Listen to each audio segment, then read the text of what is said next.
Amém. Deus abençoe, Deus abençoe. Bom dia, queridos, graça e paz. Deus abençoe sua vida. Mais um domingo. Cadê meu óculos? Cadê a Mariana Veras? Mariana Veras, cadê? Mariana está ali atrás. Seja bem-vinda. Deus abençoe, viu? A família toda está visitando hoje? Primeira vez? Deus abençoe, sejam muito bem-vindos. E crianças são bem-vindas em nosso culto, tá? Fica à vontade. Nós temos uma salinha de apoio caso a coisa desande, mas as crianças são bem-vindas aqui.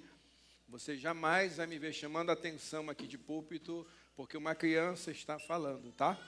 Nossas crianças fazem parte do nosso culto, a gente tem que aprender a lidar com isso. Faz parte, a família toda serve ao Senhor. Nós temos uma salinha de apoio para as crianças de até 3 anos ali, caso você queira e tal, ter descontrolado, temos uma salinha de apoio para você. Amém? Vamos compartilhar a palavra do Senhor, queridos? A semana, ontem o pastor Rian mandou uma mensagem para mim, né, que quarta-feira eu estava bem ruim aqui, ainda não estou 100%, o pastor Rian mandou mensagem, né? Pastor, e aí, eu me preparo, vai dar? Eu falei, vou levar na experiência, né? Vou levar na experiência, né? E aí ontem à noite, eu assistindo o jogo do Brasil, eu orei com o Senhor e digo, Senhor, se o Senhor me permitir pregar proporcionalmente melhor do que o Rafinha joga na seleção, já estou bem, graças a Deus, já dá para entregar alguma coisa, né? Que, meu irmão, só o sangue de Jesus Cristo de Nazaré, meu irmão. Vamos ler a palavra do Senhor, quem a gente ganha mais. Salmo de número 119, versos 97 ao 104. Salmo de número 119, verso 97 ao 104. O título da palavra de hoje, da mensagem de hoje, é a palavra que educa o coração. A palavra que educa o coração. Cadê a mídia? Cadê? Não vai ter gravação hoje? Está aqui, né? A palavra que educa o coração. Amém? É o título da mensagem de hoje. Pega a tua Bíblia, pega o teu aplicativo, para que a gente possa ler junto essa palavra aí. Salmo de número 119, 97 e 104 diz assim, a santa e poderosa palavra do Senhor. Quanto amo a tua lei, é a minha meditação todo dia. O teu mandamento me torna mais sábio do que os meus inimigos, porque eu o tenho sempre comigo. Compreendo mais do que todos os meus mestres, porque medito nos teus testemunhos. Sou mais entendido do que os idosos, porque guardo os teus preceitos. De todo mau caminho, desvio os meus pés para observar a tua palavra. Verso 102. Não me afaste dos teus juízos, pois tu me ensinas. Quão doces são as tuas palavras ao meu paladar, mais que o mel à minha boca. Por meio dos teus preceitos consigo entendimento. Por isso detesto todo caminho de falsidade. Eu queria que a gente lesse o verso de número 103. Olha que verso precioso. Vamos ler juntos o verso 103. 1, 2, 3. Quão doces são as tuas palavras, mais que o mel à minha boca. Feche seus olhos. Pai, me permita, Senhor, ser instrumento útil nas tuas mãos essa manhã. Que o Espírito Santo possa iluminar o nosso entendimento, o nosso coração, para que possamos aprender aquilo que o Senhor quer para cada um de nós nessa manhã. Em nome de Jesus. Amém. O título da mensagem de hoje é um título muito especial ao meu coração.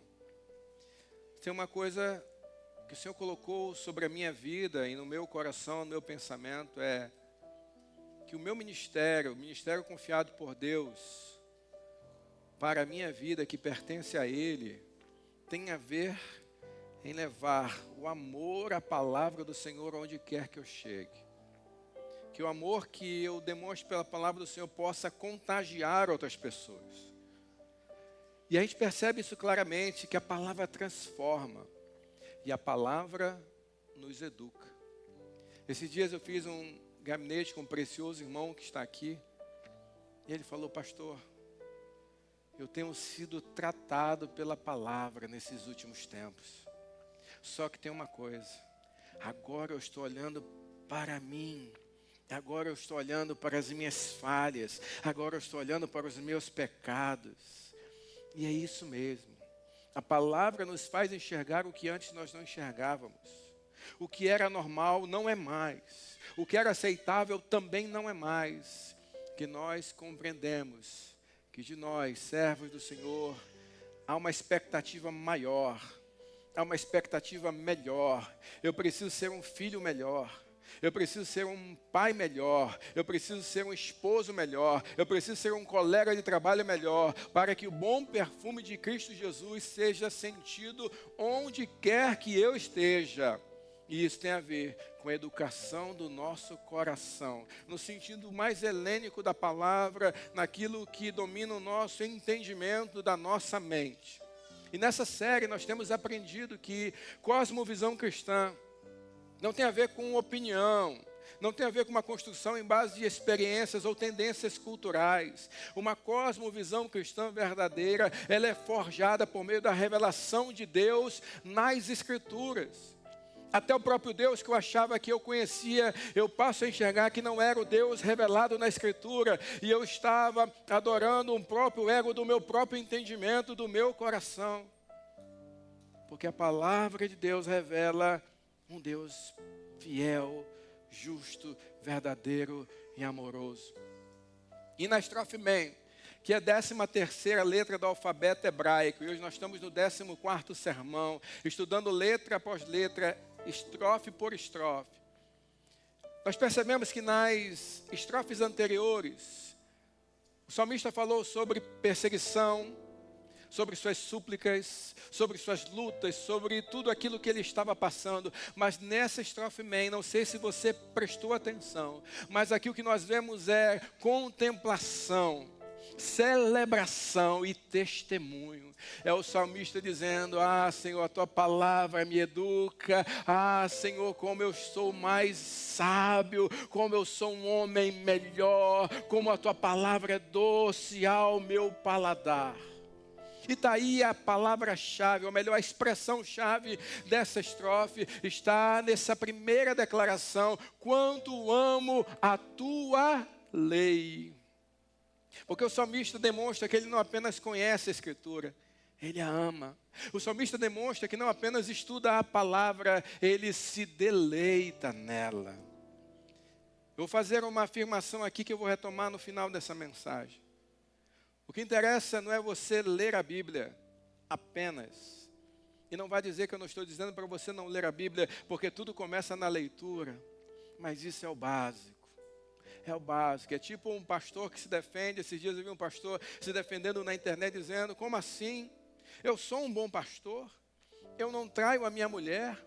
Eu dou a minha oferta, eu congrego em uma igreja, eu digo, tá, isso aí é o mínimo, né? Que se não fizesse pelo menos isso, não é, Juvenal? Isso é o mínimo. O mínimo que se espera de você, crente em Cristo Jesus, é que você leia a Bíblia. E que se você não lê a Bíblia, você é um farsante. Eu vou repetir isso de uma maneira muito clara para você. Se você não lê a tua Bíblia e você se diz crente, você não é um crente, você é um farsante, porque nós somos o povo da Escritura, nós somos o povo da palavra, e não há como conhecer a Deus se você não mergulha nas Escrituras. Portanto, arrume um tempo. Portanto, crie a prioridade no seu coração, porque só quem está perdendo é você. E hoje a humanidade, mais do que nunca, vive um problema de afetos desordenados. Não é que a gente não ame, é que a gente não sabe o que amar. Não é que a gente não se dedique, a gente perde tempo se dedicando àquilo que não é para se dedicar. Mas o meu Jesus já falava sobre isso. A condenação é essa. A luz veio ao mundo, mas os homens amaram mais o quê? As trevas do que a luz, porque as suas obras eram mais. Nós somos pecadores. Deixa eu repetir isso para você. Nós somos pecadores.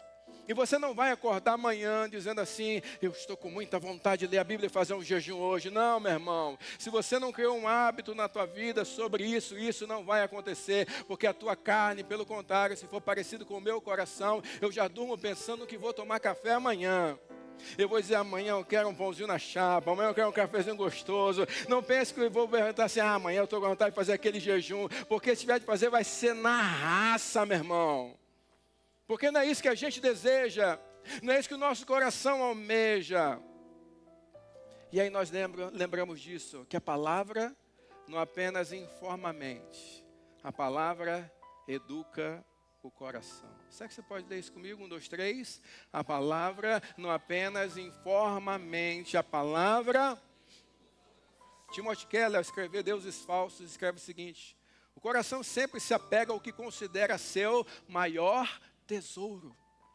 Não existe meio termo. Se você não está amando a Deus acima de todas as coisas, você está amando outra coisa.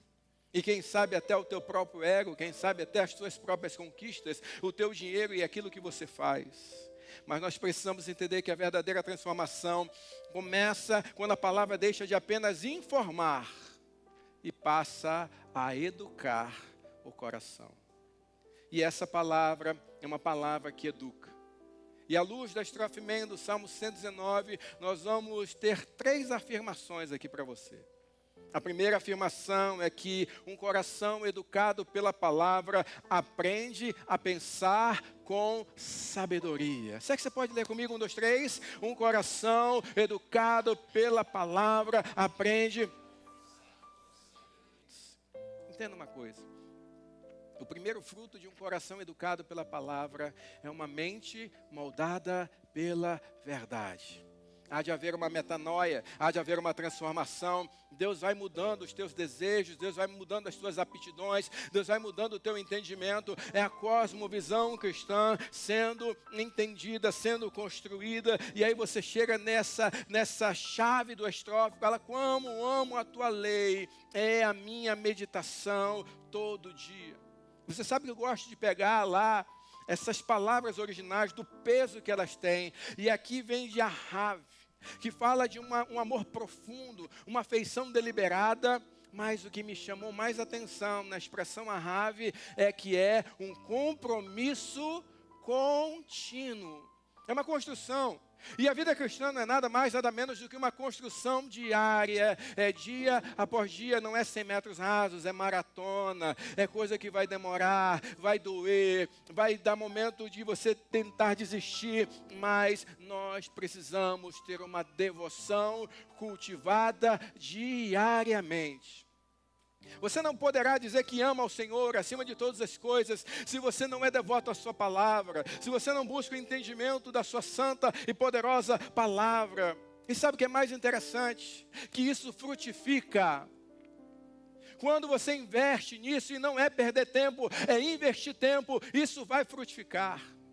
À luz do Salmo aqui, olha 3 coisas que nós vemos aqui. Primeiro, o teu mandamento me torna mais sábio que os meus inimigos. Segunda coisa, compreendo mais do que todos os meus mestres. Sou mais entendido que os idosos. Talvez você pense assim, mas que salmista orgulhoso.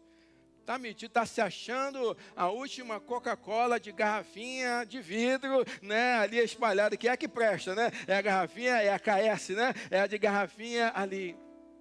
Mas perceba que ele em nenhum momento está dizendo que é por causa do seu entendimento.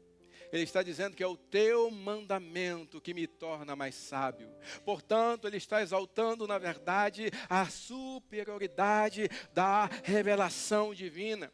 Os inimigos podem possuir astúcia, os mestres podem possuir conhecimento, os idosos podem possuir experiência, mas sabe algo que a palavra vai te dar, que o mundo não dá, que o tempo não dá, que a intelectualidade não dá? O Senhor vai te dar discernimento espiritual por meio da sua palavra. E se tem algo que nós precisamos é de discernimento. Discernimento para tomar decisões. Discernimentos para entender aquilo que cabe a mim, aquilo que não cabe. Discernimento para entender o meu papel na minha casa, na minha família e na minha igreja. Tudo passa pela necessidade do discernimento. Agora, Deus é didático, sim ou não? Concorda com essa afirmação? Deus é didático, sim ou não? E olha só como o salmista constrói a pedagogia divina aqui. O salmista, ele não vem à toa. Ele, no verso 99, ele diz, eu possuo a tua palavra. No verso 98, eu possuo a tua palavra. No 99 ele fala, eu medito na tua palavra. E no verso 100 ele fala, eu guardo a tua palavra. E aqui no mais sentido estrito de obediência, ou seja, eu tenho a tua palavra, Senhor. Eu medito na tua palavra e eu obedeço a tua palavra. E por isso sou mais sábio, por isso sou mais astuto, por isso eu tenho discernimento espiritual. E aqui quero lembrar algo sobre disciplina espiritual. E aliás, se você não sabe sobre disciplina espiritual, visita lá o canal do YouTube do teu pastor. Tem uma série lá só sobre disciplinas espirituais, explicando uma a uma. E tem em especial a meditação, que leva a muita coisa complicada. Assim como as pessoas chegam no gabinete hoje esperando que eu seja um psicólogo, eu dou logo na cara dizendo que eu acredito em milagre e transformação do indivíduo, principalmente quando alguém vem me apresentar atestado na minha frente, ali não é consultório de psicólogo. Ali é gabinete pastoral, aconselhamento bíblico. E eu acredito em milagre, fruto do Espírito e transformação de Deus por meio da sua palavra. Então, se você pensar em marcar um gabinete comigo para ouvir psicólogo, você não vai ouvir. E outra coisa que acontece muito, sabe o que é outra coisa? Meditação bíblica. O irmão pensa que é chegar de manhã, ler um versículo, e tá bom, agora eu vou esvaziar minha mente. Fazer como é o X, né? Como é que tem perna de chinês, né? O início sempre fala, perninha de chinês, e ficar lá agora, você fala, né? Meu irmão, isso não tem nada a ver, isso é confusão com meditação oriental. A meditação oriental esvazia-se de tudo. A meditação espiritual encha-se de Deus. Essa é a diferença. Meditar na palavra, remoer a palavra. É remoer, é ficar que nem... Tem a vaca quando está no pasto, vai comendo, vai remoendo, vai remoendo. Não é ler como se está lendo um gibi. Eu, por um bom tempo, eu fui líder de homens. Maurício é líder de homens aqui, ele sabe como é difícil se liderar homens, né? E uma vez, a Avelina estava nessa reunião lá, um irmão perguntou de mim bem assim, pastor, tem algum problema se eu ler a minha Bíblia no momento que eu for no banheiro? Eu falei para ele, lembra disso, né, Avelina? Eu digo, irmão, não tem problema, né? Eu acho que a gente pode ler em qualquer lugar. O problema é, você só dedica a esse momento, meu irmão, né? É uma questão de prioridade, é uma questão de entender aquilo que é realmente necessário. O salmista não apenas consultava a palavra, ele vivia dentro dela. Meditar é ruminar, meditar é buscar qual o entendimento e qual a lição que eu tiro. É pegar o nosso dia lá do plano de leitura e dizer o que eu aprendi com Deus hoje. As pessoas que costumam conversar mais comigo no gabinete sabem que quando a pessoa sempre pergunta assim, você quer começar por onde? E quando a pessoa não quer começar, eu digo, então deixa que eu comece. Eu falo sempre assim, qual foi a última coisa que você aprendeu de Deus? Quem já ouviu essa pergunta de mim sabe que eu falo isso. Porque a gente precisa aprender de Deus alguma coisa todos os dias. Sim ou não? Eu leio o meu plano de leitura e eu preciso ter aprendido algo de Deus, porque senão eu li como se aquilo não fosse nada. E é Deus falando ao coração do seu povo. Olha que Alan Arman fala. A sabedoria do salmista não nasce de capacidade intelectual superior, mas da submissão constante à revelação divina. Hernandes Lopes também comenta esse texto dizendo o seguinte, a sabedoria que vem da palavra é superior à astúcia dos ímpios, ao conhecimento dos eruditos e à experiência dos anciãos, quando estes caminham sem Deus. Mas o problema é que hoje nós vivemos na era da informação. Só que eu quero te lembrar uma coisa, informação não é sabedoria. Eu vou repetir isso, nós vivemos na era da informação. E informação não é sabedoria. A internet hoje é um campo chato, é sim ou não? É chato ou não é? Por exemplo, hoje estava um inferno no Instagram.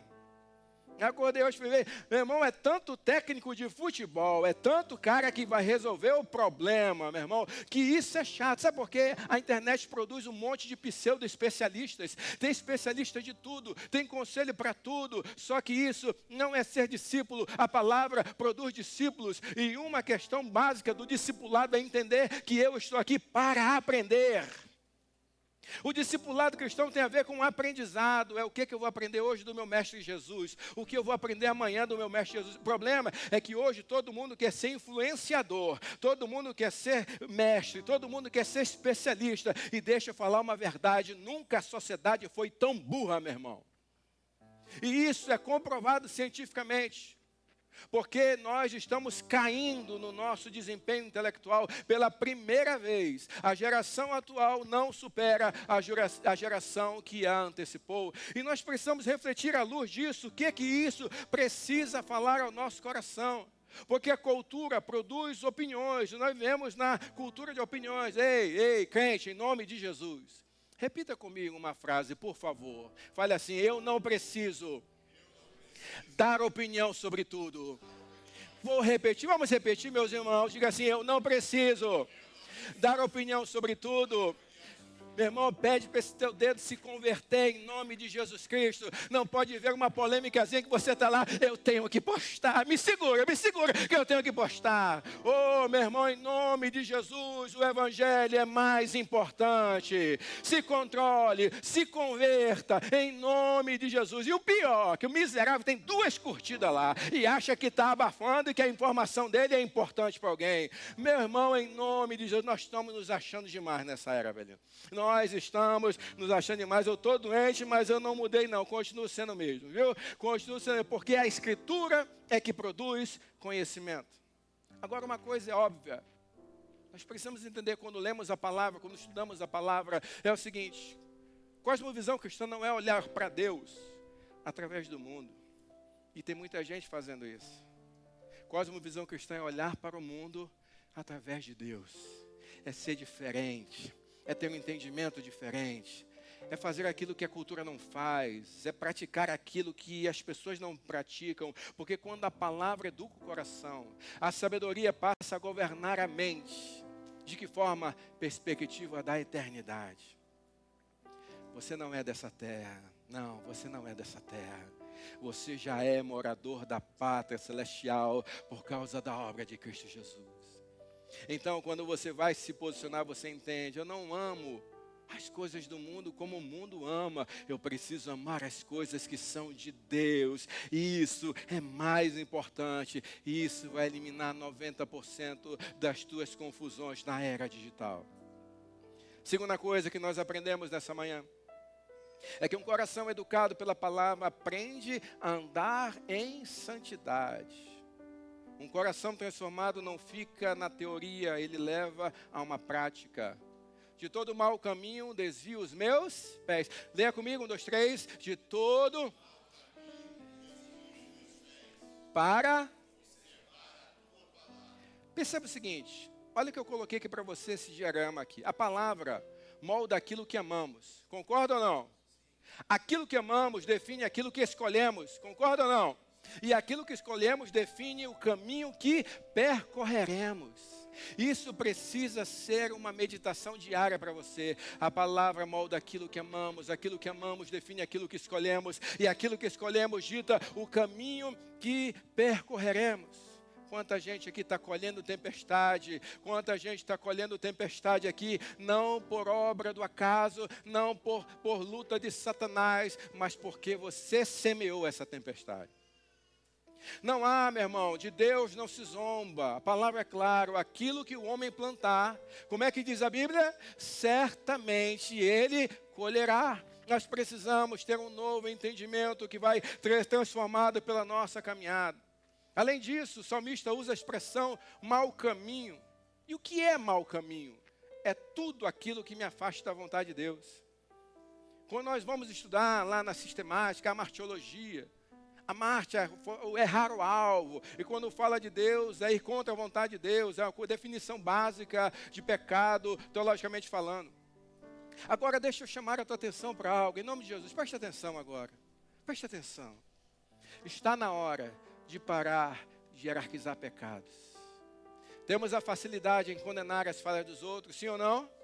Mas arranjamos desculpas para os nossos pecados de estimação. E segura na cadeira, porque agora vai doer. Você fica falando: o filho do fulano é homossexual, mas o filho do crente hoje está transando antes do casamento. Você fala aí que o mundano fica chamando palavrão, mas o crente aí fica fazendo o quê? Fofoca o dia inteiro.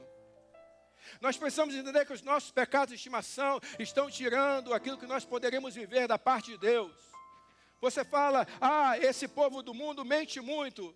E o crente aqui não consegue cumprir os horários que ele combinou. E só chega atrasado em todo lugar que ele vai. Ei, meu irmão, é pecado da mesma maneira. Não é porque você coloca no colo, dá de ninar e faz assim que ele vai deixar de ser pecado. Palavra de crente tem que valer alguma coisa, sim ou não? Palavra de crente tem que valer alguma coisa. Fala para ele aí, fala para ela aí. Palavra de crente tem que valer alguma coisa, meu irmão. Antigamente era um prazer você empregar alguém crente, porque você sabia que ia ser alguém pontual, alguém comprometido e alguém leal. Hoje em dia, muitas pessoas fogem de empregar crente, e isso dentro da igreja. Muita gente, inclusive, que vai conversar comigo no gabinete, que é empresário aqui, diz, eu quero dar emprego para alguém da igreja. Eu digo, não dê. Vai dar problema, e aí vai dar problema dentro da igreja. Eu estou mentindo, meu irmão? Que realidade nós estamos vivendo hoje e nós precisamos mudar. Entenda uma coisa, a santidade bíblica não provém apenas da disciplina, mas ela nasce do deleite. Eu não vou conseguir sozinho. Eu não vou conseguir vencer sozinho. Eu preciso me deleitar em Deus e na sua palavra. Olha como o salmista constrói a sua organização mental. Ele não fala, evita o pecado para amar a palavra. Ele fala, eu amo a palavra e por isso me afasto do pecado. Ele começa dizendo, quanto eu amo a tua lei. Quanto eu amo a tua lei. Cristo, olha aqui, queridos. Leia comigo essa frase aqui que está enlaranjado, por favor. 1, 2, 3. Quanto mais belo Cristo se torna, menos atraente. Vamos ler de novo. Quanto mais belo... Você só vai viver uma vida de santificação verdadeira à ajuda do Espírito Santo quando você estiver encantado por Deus, quando você estiver apaixonado pelo Senhor, quando você estiver vivendo a palavra com amor. Olha o que John Piper fala em sua obra Em Busca de Deus. O pecado perde o seu poder quando encontramos satisfação superior em Deus. O pecado ele atrai. O pecado ele vai favorecer a nossa carne. E se não fosse bom, as pessoas não pecariam. Mas eu encontro algo melhor, uma satisfação melhor, um desejo melhor, um momento melhor é estar com meu Senhor. Agora entenda uma coisa, que a vida cristã, ela não é só pode ou não pode. Muita gente liga para mim, manda mensagem, marca gabinete, fala assim, pastor, pode isso, pode aquilo. Ei, não é só isso, é raso demais. A palavra, ela não é apenas um conjunto de regras. A questão é, Deus continua forjando o seu povo. Deus continua formando o seu povo. O autor de Hebreus, quando vai escrever para os irmãos que estavam querendo desistir do cristianismo, ele fala, Deus sempre falou. Deus falou por meio dos pais, Deus falou por meio dos profetas, e hoje Deus fala por meio do seu Filho Jesus Cristo. Deus é um Deus que fala, Deus é um Deus didático, e por isso que o salmista fala, não me afasto dos teus juízos, pois tu me ensinas. Leia comigo, 1, 2, 3, não me afasto dos teus juízos. Pegue você aí, pega a tua Bíblia, pega o teu aplicativo aí e diga assim, Senhor, eu não me afasto da tua palavra, porque eu sei que o Senhor vai me ensinar. É Deus falando, Deus continua falando, ei, Deus continua falando e você não precisa de ninguém dizer para você, eis que te digo, porque aqui é uma palavra revelada para você, todo dia você precisa acessá-la. Olha o que o Hernandes fala, Hernandes Lopes, a palavra não apenas mostra o caminho, ela molda o caráter daquele que caminha por ele. O problema é que hoje as pessoas querem ser livres. E o que é ser livre? Para o mundo, a ausência de regras. Mas você não é todo mundo. Você não é o mundo. Para o mundo é fazer o que se quer. Para a Bíblia é viver segundo o propósito de Deus. João 8, 31, 32. Então Jesus disse aos judeus que haviam crido nele. Perceba o seguinte, perceba a lindeza do texto, a beleza do texto. Nós vamos expor João após a série do Salmo 119. E João é de uma escrita excepcional. E não pode piscar, piscou, perdeu. Porque ele deixava detalhes. Olha esse texto. Então, Jesus disse aos judeus, qualquer judeu? Não, é o que haviam crido. É para nós, os crentes, aqueles que acreditaram. Se vocês permanecerem na minha palavra, são verdadeiramente... Ou seja, se eu não permanecer na palavra, o que acontece? Eu não sou... Raciocínio lógico, certo? Se vocês permanecerem na minha palavra, são verdadeiramente meus discípulos. E ele completa, se permanecerem na minha palavra, e aí é o segundo aposto explicativo, conhecerão a verdade, e a verdade os libertará. Que verdade que liberta? É a verdade revelada, é a verdade revelada pela palavra, e a verdade revelada pela palavra também é a verdade encarnada, que é a verdade chamada Jesus Cristo. E nós precisamos viver à luz disso. Portanto, a palavra não aprisiona, ela protege, a palavra não restringe a vida, ela impede o descarrilamento total, porque se você fosse levado apenas pelas tuas emoções, você seria destruído. Uma cosmovisão, na verdade, sólida, não produz apenas pensamento correto, ela produz caminhada correta. Hebreus 6, de vós esperamos coisas melhores. Hebreus 6, de vós esperamos coisas melhores. Hebreus 6, de vós esperamos coisas melhores. Esperamos coisas melhores na tua casa, no teu relacionamento, no teu trabalho, no teu estudo. De vós esperamos coisas melhores, porque quando a palavra educa o coração, os pés permanecem firmes e a santidade passa a dirigir os nossos passos. Não é por causa de você, é apesar de você. Porque você mergulhou na palavra, você decidiu se comprometer com a palavra. E esse comprometimento com a palavra trouxe um amor pela palavra. E é o Espírito Santo vai agir na tua vida. E você vai ver que mesmo com os teus defeitos e fragilidades, você vai conseguir ser cada dia mais santo. Hoje mais santo que ontem, amanhã mais santo que hoje. Cada dia mais parecido com o nosso Senhor e Salvador Jesus Cristo. Terceira coisa dessa manhã. Um coração educado pela palavra aprende a amar a verdade. Deixa eu falar algo para você. Quando a gente mergulha na palavra verdadeiramente, é um caminho sem volta, né, Maurício? Você não vai se contentar com qualquer culto mais. Tem gente que chega aqui, pastor, fui lá, não deu não. Raso demais, negócio brabo, né? Palavra, você conhece a palavra, senão não desce. Não desce. Eu estive lá no Summit esses dias, né? Raquel estava lá comigo, Letícia, Carol. Chegou lá um grandão para pregar, famosão. Eita, meu famosão. Você vai ouvindo, né, irmão? Chegou uma hora que eu fiz assim, meu irmão, não dá mais, né? Desisto, né? Cara? Raquel, já desisto. Não desce mais. Você não se contenta mais. Porque você conhece a palavra. Excelente orador, orador de primeira categoria. Mas o conteúdo, eu não negocio a palavra de Deus. Então o caminho sem volta, você aprende a amar. Olha só, quão doces são as tuas palavras ao meu paladar, mais do que o mel à minha boca. E aqui é interessante lembrar, em simbologia bíblica, tipologia bíblica, o mel, quando aparece no Antigo Testamento, ele quer dizer isso, ó, satisfação, abundância, deleite. O mel está falando disso. E quando o salmista fala então que o mel, a palavra é como mel à sua boca, ele está falando que a palavra é melhor, a palavra é mais satisfatória, a palavra é mais doce e a palavra é mais desejável. Tirando Timothy Keller, que eu lamento muito ter morrido. Para que esse miserável morreu, né? Ainda tinha tanto para aprender com ele. Um outro cara que eu gosto muito de aprender é C.S. Lewis. Porque ele é simples, porém complexo.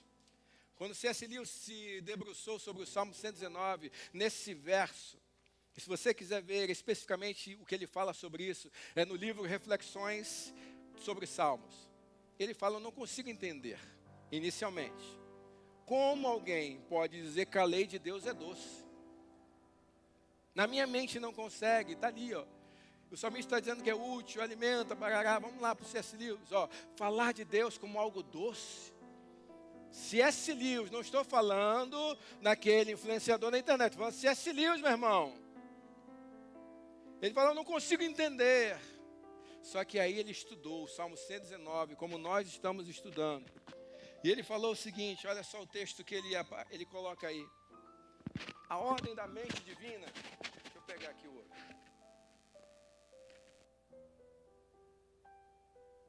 Olha o que C.S. Lewis escreveu. A ordem da mente divina, incorporada na lei divina, é bela. Preste atenção no que ele está escrevendo aqui. A ordem da mente divina, incorporada na lei divina, é bela. O que ele está falando? A mente de Deus é bela. E Ele incorporou sua mente na sua palavra, e por isso a palavra é bela. E o que o homem deve fazer, se não tentar reproduzi-la na medida do possível em sua vida diária? Então sabe que C.S. Lewis chegou à conclusão para nós que aquilo que é belo torna-se desejável, e aquilo que é desejável torna-se prazeroso. Ele precisou enxergar que a palavra é bela porque trazia a mente de Deus, e aquilo que é belo nos atrai, e é por isso que hoje eu tenho um problema, no sentido de que tudo é belo, se tudo é belo, nada é belo. Eu tenho que ter a clareza do que é belo e o que não é, e a palavra de Deus é algo bela, a palavra de Deus é algo belo, é algo que me atrai, porque reflete a própria mente de Deus, e isso precisa ser desejável. O problema do desejo não é desejar demais, esse não é o nosso problema. O problema é desejar errado. A gente não é problemático porque deseja demais. A gente é problemático porque deseja errado. E não é hoje, não é de hoje. Vamos pegar o profeta chorão, Jeremias 2:3, olha o que ele fala. Porque o meu povo cometeu 2 males. Quantos males? 2. Leia comigo. 1, 2, 3. Abandonaram a mim a fonte e cavaram cisternas. Cisternas o quê? Rachadas, que não retém águas. Deixa eu falar algo para você. O pecado é uma troca de prazeres. Eu vou repetir. O pecado é uma troca de prazeres. Quando você peca, você está trocando Deus pelo mundo. Quando você peca, você está trocando a verdade pela mentira. Quando você peca, você troca a fonte pelas cisternas rachadas. Meu irmão, em nome de Jesus, o Senhor me trouxe essa manhã aqui para te lembrar que você precisa de Deus, de entendimento, discernimento e viver uma vida de santidade. Você não é qualquer um. A mais de Deus para você, a tua família vai agradecer, os teus amigos vão agradecer, os teus parentes vão agradecer, as pessoas que convivem com você vão agradecer, porque você será bênção onde quer que você esteja.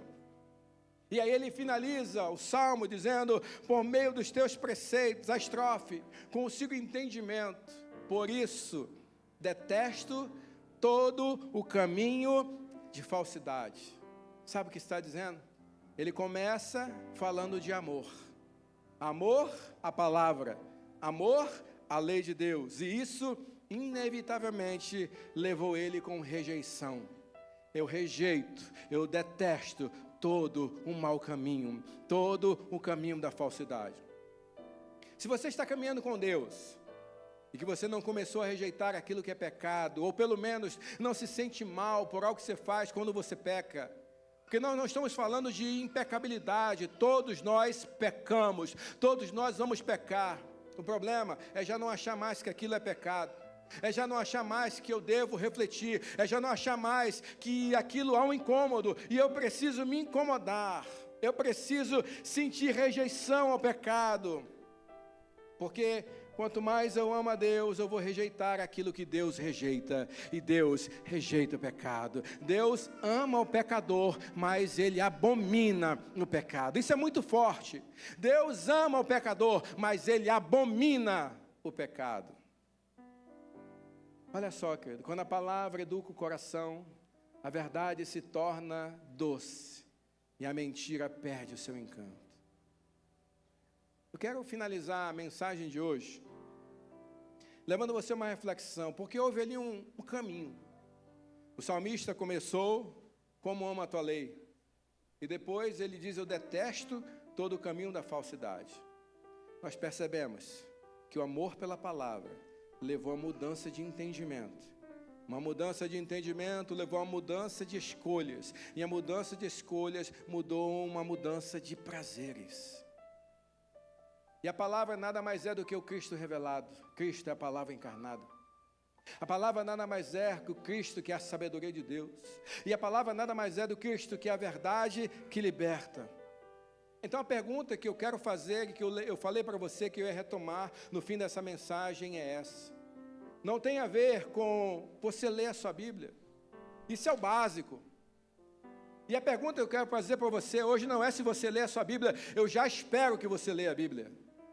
Mas a pergunta que eu quero fazer nessa manhã é: seu coração está sendo moldado pelo Cristo revelado na Bíblia? Vamos fazer essa pergunta juntos? 1, 2, 3. Seu coração está sendo moldado pelo Cristo revelado na Bíblia? Nós precisamos pensar e refletir sobre isso. 3 coisas nós precisamos lembrar. 3 coisas. Olha só. Permita que a palavra molde o seu pensar, querido. Não se conforme com menos do que isso. Permita que a palavra molde o seu pensar. Segundo, permita que a palavra dirija o seu viver. Permita que a palavra dirija o seu viver. E terceiro, permita que a palavra transforme os seus afetos.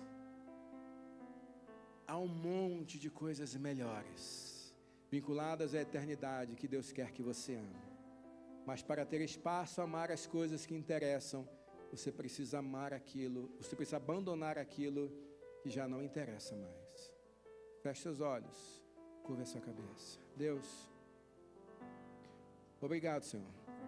Obrigado por essa palavra, obrigado por esse entendimento. Que o Senhor possa falar conosco. Que nós possamos, como o salmista, ruminar, meditar na Tua palavra. E que Teu nome continue sendo glorificado em tudo que fazemos, onde quer que nós estejamos. Em nome de Jesus. Amém. Amém. Se essa palavra falou o teu coração nessa manhã, aplauda o Senhor nessa manhã. Aplauda Jesus. Ele é digno de toda honra, glória, louvor e adoração.